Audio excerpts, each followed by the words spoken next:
you will have full health. You can do the same thing to a boss. You can one-shot a boss. You can level up your character and one-shot the enemies. You can't do that on Devil May Cry 3 after so many hits. In fact, during the boss fights, not talking about jump canceling, that's a completely different story. That was not supposed to be in the game. But after a certain number of hits, the enemy will find his way out of your attack pattern, will counterattack you. You have to be smart about how you fight, which is a great design. Any game that allows you to do these cheese moves, one-shot the boss, or the enemies are a cakewalk, and that's what I want to say. But in this video, I want to talk about Resistance Fall, man. For some people, I mean, it sold millions of copies. It was the first, the platinum title, or whatever you want to call it these days. It sold 2 million copies. It was the only game I can think of that you would get when you first got the PS3. I cannot think of anyone who would get an Xbox for any reason at any time in history. Xbox is fucking garbage. PlayStation is really the master race. Fuck your PC, fuck your Xbox. All the greatest games ever made. Prior to this, these 64-bit consoles that we have now, prior to this hardware and the Nintendo, all the greatest games ever made, well, are now on PlayStation. Okay.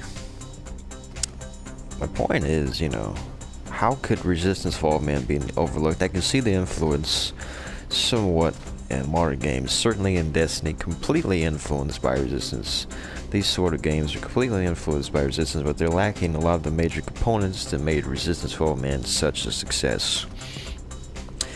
Call of Duty had to ruin a lot of things too. You can see Call of Duty is now failing and no one gives a shit anymore. I will never buy another Call of Duty game. I thought that COD 4 and World at War, those are great games. I couldn't get enough of those games. There's something about them. It's not quite addicting, but I can play them and they won't get old. The same with the Resistance. First of all, this is the only game in history that actually had a real community, where a clan was an actual thing, not a clan tag like on Call of Duty, but a clan. You actually could see your members. You can make friends there, where you can play with your clan, invite them to do things, have clan battles.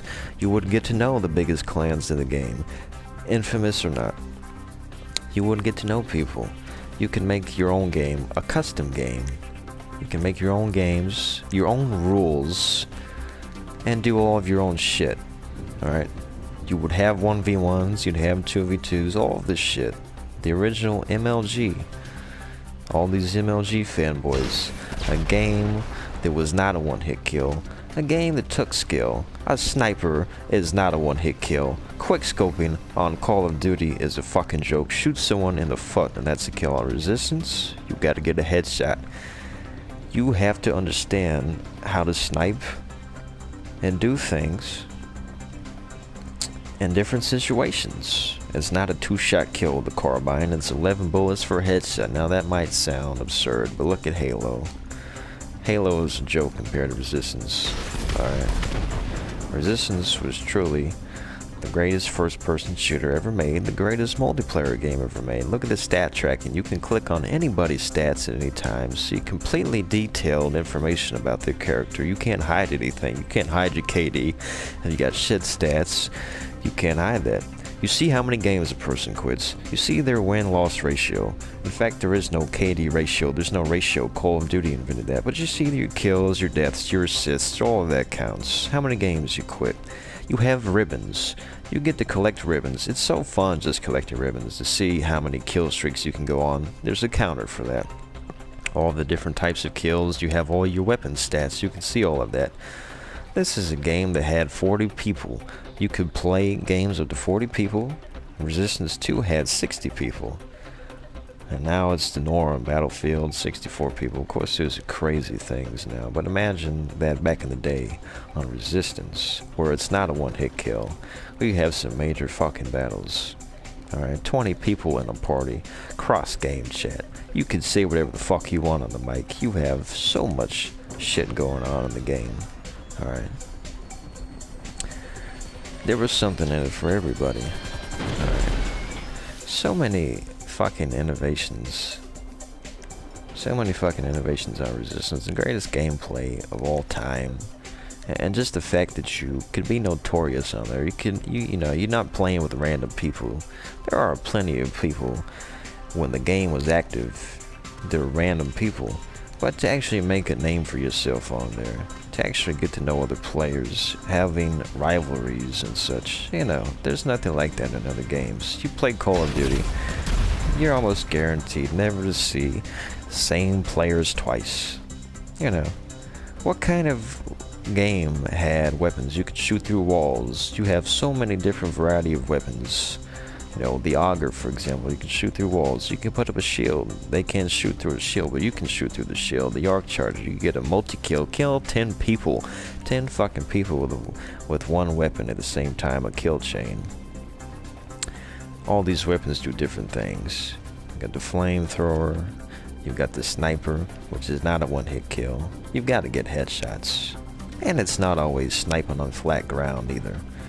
Sniping on air vents, doing crazy shit before this 360 no-scope faggotry was ever invented. You could glitch out of a map and glitch into another fucking map. The glitches were incredible on Resistance. You could do so many different things. I don't know. At this point, I really don't know how to explain everything. You had to play the game. People just have no idea how fun it was. It was the only game I've ever been addicted to, ever in my life. Wanting to get home and play that shit, and just to see people. The community aspect was so incredible. You don't have a community aspect on any other fucking game. Not in the history of games. I played GTA. Yeah, you can play with your friends, but you're never going to see the same people twice. Everybody's going to be talking shit, but it's just bullshit to actually talk some shit to somebody and square up in a custom lobby and play them 1v1 or rape them in a ranked game, and you send messages back and forth to each other. And it was not a game the kids played. Of course, at the time, I wasn't exactly that old on the game. But the drama and the comedy, it was so amazing in the fucking game. People don't understand. Destiny's so fucking stupid. And you can see the influence of Destiny, where you get your power ammo and you get the fucking lark. Your fucking stupid grenade launcher. You got people that can't kill without that shit. That's why they put that shit in the game. Talking about how Tyrone 23 he's got almost 100% of his kills with the lark, 200,000 lark kills playing objective. What kind of game had game modes? Fuck Capture the Flag. You're talking about Meltdown and Breach and Assault. And these fucking innovative game modes, Conversion. A game mode which is essentially survival. You have a set number of lives. At the end of your life, you turn into a different species. That's another thing. You have different species, American and the aliens.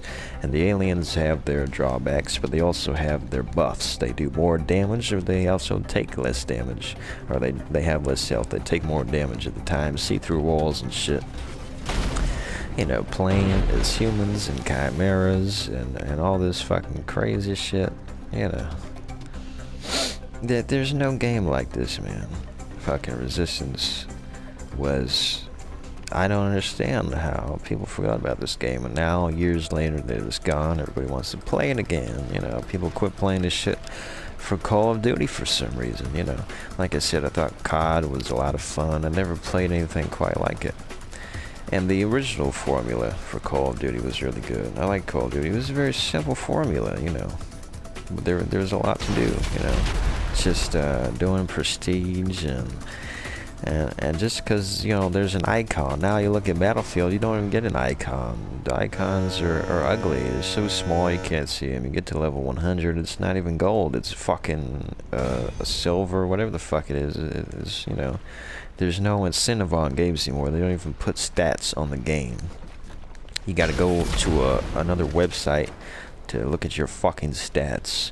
While on Resistance, you have people with hundreds of thousands of kills, and you can see all their medals and see all their ribbons, and it's just fun to collect shit like that and look at other people's stats and admire their fucking stats. And you can look at anybody's stats, see their clan, see so much information about them. You can't do that on these games anymore. I remember it wasn't until probably Black Ops that you could actually just look at someone's fucking stats on Call of Duty. You would have to be their friend to look at their stats, and all you see is their KD and their win-loss ratio and their accuracy. You don't see much else about them. You don't see what their best weapon is and so on and so forth.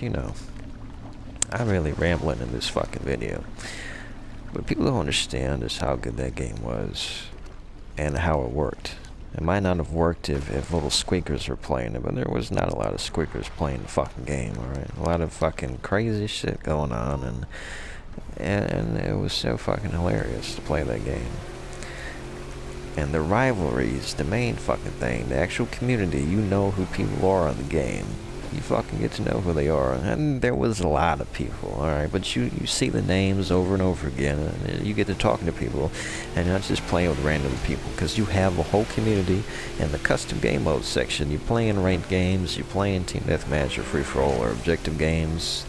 Once again, you never had these kind of games. Capture flag, but you never had meltdown, where you got to capture these different points across the map, and you got a nuclear reactor that's melting down. The more kills you get, and the more of these things you capture, and you got to control them and shit, and you got to understand the spawn points. You got to keep the Lark away from Tyrone 23 and the rest of the fucking Lark Corps. It's just fucking hilarious, the different clans you had going up against people.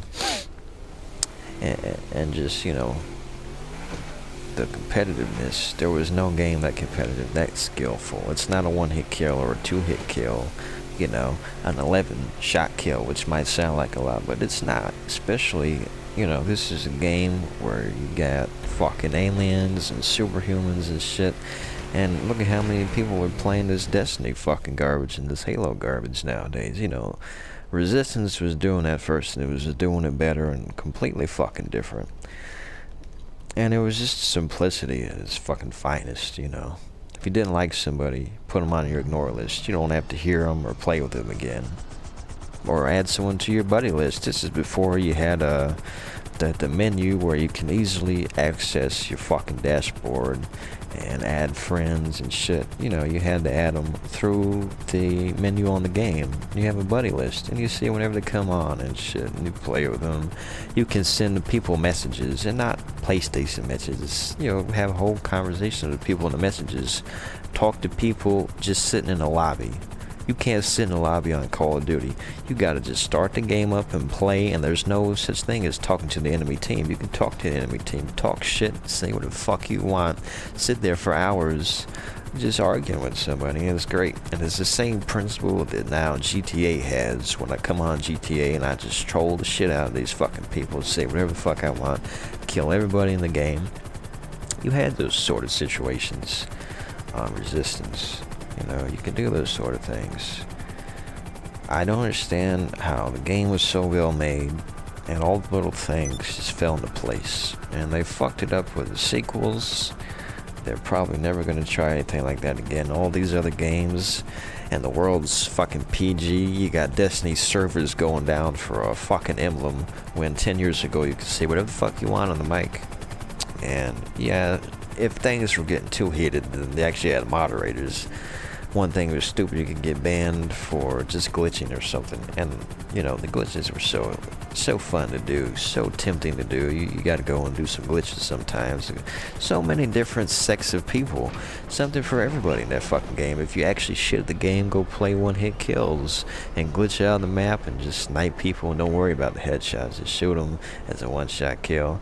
You know, and you just play and play and play the game and get to know people for fucking years, and all of your stats are tracked on the game. Everything is tracked. You can see everything, and it's just fun. It never got old. Never got old for me, for a lot of people. If we could all stay young and play the game, then we'd still be playing the fucking game, you know. And people were still playing. There's just so much of a nuance to it that people don't understand. But they need to fucking understand, because all these fucking games are shit. And the more I think about it, I want to go back and play Resistance Fall Man. Even fucking Resistance 2. I'd rather play that than Destiny, because it's basically the same fucking shit. And it's getting old and boring. And I can't even see my stats till I go to Destiny Tracker. Get the fuck out of here with that shit. I want to click on my fucking character and look at my fucking stats. And look at everybody else's stats too. And maybe I want to make a 1v1. All these faggots who want to hide behind their teammates and fucking, you know, they can't win a gunfight face to face. Let's go make a 1v1. 10 people can spectate, and I can show everybody who's really good at the game.